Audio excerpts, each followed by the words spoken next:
Do you want to make your show look more professional? Make a video your processor look picture. Rule of thumb go don't give up. First rule of thumb. The rule of thumb divide your frame into 9 equal parts using 2 vertical and 2 horizontal lines. Rule of thumb ka main camera frame ko downline မြင်တစ်ခုနဲ့အလျာမြင်တစ်ခုပိုင်းပြီးပိုင်းကိုပိုင်းခွဲထားတာပါပြီးတော့ rule of thumb ဆိုတာ videography တက်ကော photography တက်ကော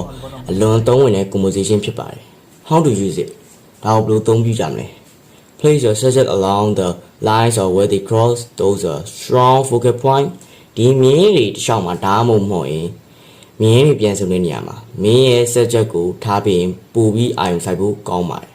Wide walk ဒါကဘာလို့လုပ်ဖြစ်ရလဲ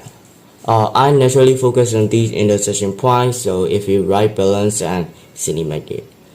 လူတစ်ယောက်ရဲ့မျက်စိကစီးပွားသဘောအတိုင်းအာရုံစိုက်တတ်တာမို့ balance ဖြစ်တယ်လို့ cinematic လည်းဖြစ်လာတာဖြစ်ပါတယ်ကျွန်တော်တို့မှလည်းကင်မရာမရှိတဲ့အတွက်ဖုန်းစာရဲ့အတွက်ဖုန်းကင်မရာ setting ထဲက grind ဖွင့်ပေးမယ်ဆိုရင် rule of thumb ကိုအသုံးပြုနိုင်မှာဖြစ်ပါတယ်နောက်တစ်ခုအနေနဲ့တောင်းဝင်ရိုက်တာပဲဖြစ်ဖြစ် video ရိုက်တာပဲဖြစ်ဖြစ် rule of thumb ကိုအသုံးပြုဖို့ကြံပြုပါတယ်အားလုံးကျေးဇူးတင်ပါတယ်